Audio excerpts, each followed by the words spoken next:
Sejarah Perjalanan Hidup Khalifah Pertama Abu Bakar As-Siddiq Part 6.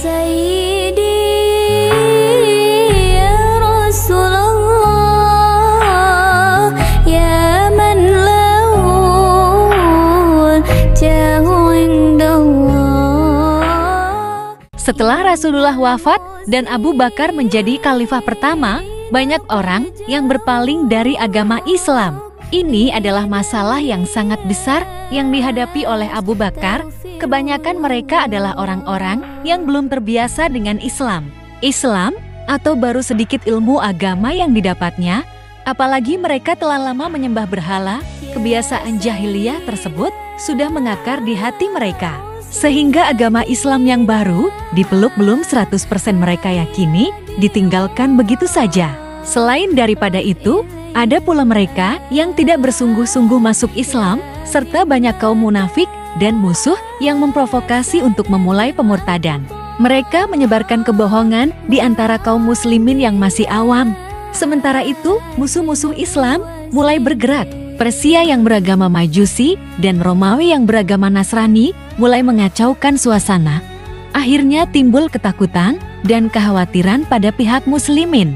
Ada beberapa pendapat yang menyatakan bahwa beberapa nabi palsu telah muncul sebelum Rasulullah wafat, tapi ada juga yang muncul setelah Rasul wafat.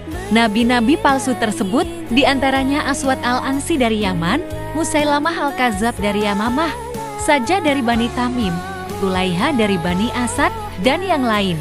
Mereka mengaku dirinya sebagai nabi yang juga menerima wahyu dari Tuhan. Semua nabi palsu itu menjadi makin terlihat ketika Rasulullah wafat. Banyak orang yang berpaling dari kebenaran, bahkan ada yang kembali musyrik. Banyak orang Arab pinggiran yang akhirnya murtad. Di antara nabi palsu yang berbahaya adalah Aswad al-Ansi, seorang dukun yang tinggal di Yaman bagian selatan. Ia mendakwahkan dirinya sebagai nabi dan menamai dirinya Rahman. Beberapa paham orientalis menyebutkan bahwa Rahman sebelum datangnya Islam adalah nama dewa di semenanjung Arab di bagian selatan. Ia tinggal di sebuah gua Kaban di Mesir. Aswad mengatakan bahwa ia memelihara setan yang dapat melakukan segala cara dan dapat mengalahkan segala macam bahaya. Dengan mantra-mantranya, ia mampu memengaruhi orang-orang awam. Sebagian besar orang datang karena tertarik dengan kata-katanya. Mereka terpesona dengan apa yang diucapkan yang merupakan perkataan setanya.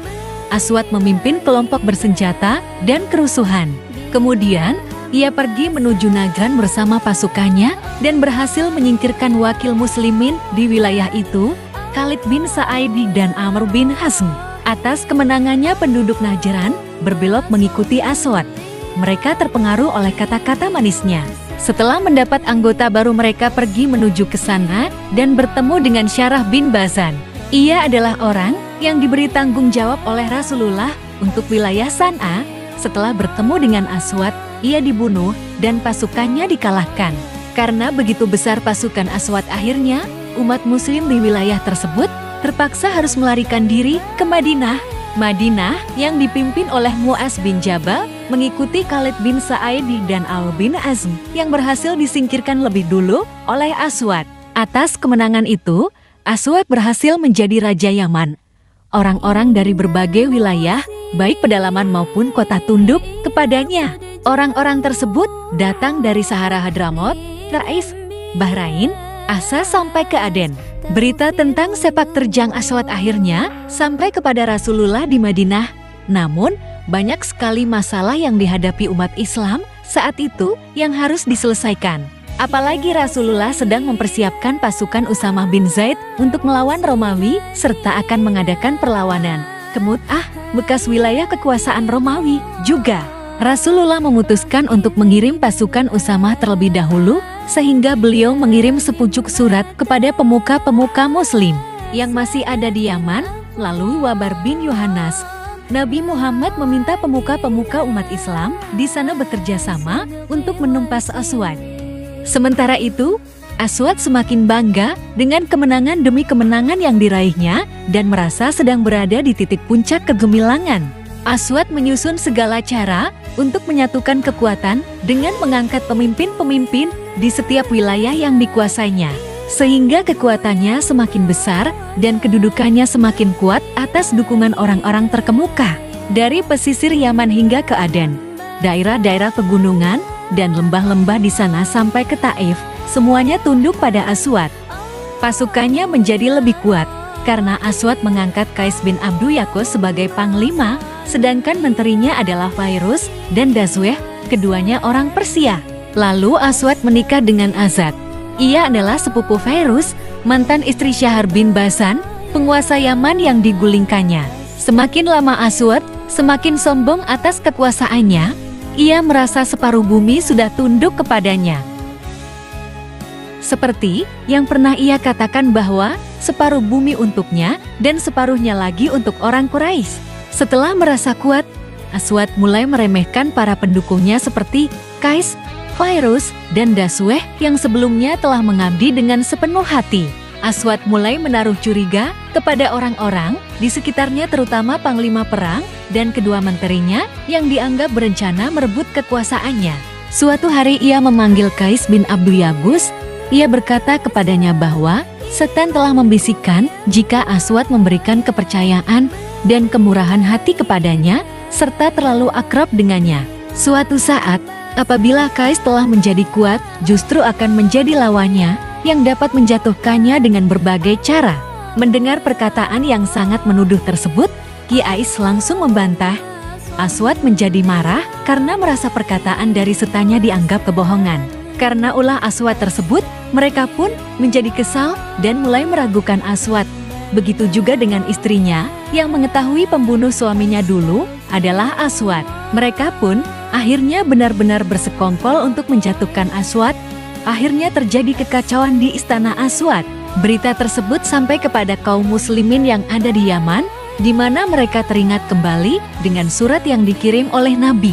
Akhirnya, mereka mengirim surat kepada teman-teman yang dekat dengan Aswad bahwa mereka siap membantu untuk menghancurkan Aswad. Azad, istrinya Aswad, bersikap seolah-olah mencintainya agar tidak dicuriga. Akhirnya istri, panglima, menteri, dan pendukung yang lain melancarkan aksi pembunuhan Aswad. Mereka memilih cara diam-diam untuk menjamin keberhasilannya daripada harus berperang secara langsung. Qais, Fairuz, dan Dazweh mengatur siasat.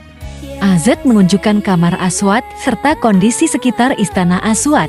Namun banyak penjaga yang bersiaga di setiap penjuru sehingga mereka harus berhati-hati.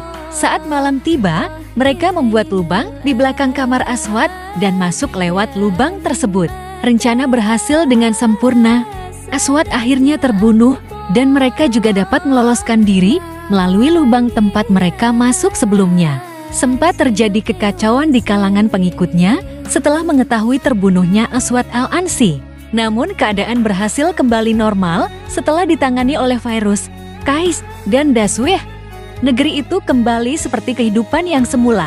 Orang-orang yang tadinya murtad kembali kepada Islam dan marah kepada Aswad sang pembohong. Berita gembira tersebut akhirnya sampai ke Madinah. Si Nabi palsu telah berhasil ditumpas untuk mencegah kehancuran. Abu Bakar dan kaum muslimin bersyukur atas kembalinya kejayaan Islam di Yaman. Mereka yang tadinya melarikan diri ke Madinah kembali lagi ke Yaman. Aswad hancur oleh kesombongannya sendiri dan Khalifah Abu Bakar tidak perlu bersusah payah menumpasnya. Thanks for watch. Don't forget to subscribe, like and comment. Nantikan kisah selanjutnya pada video berikutnya.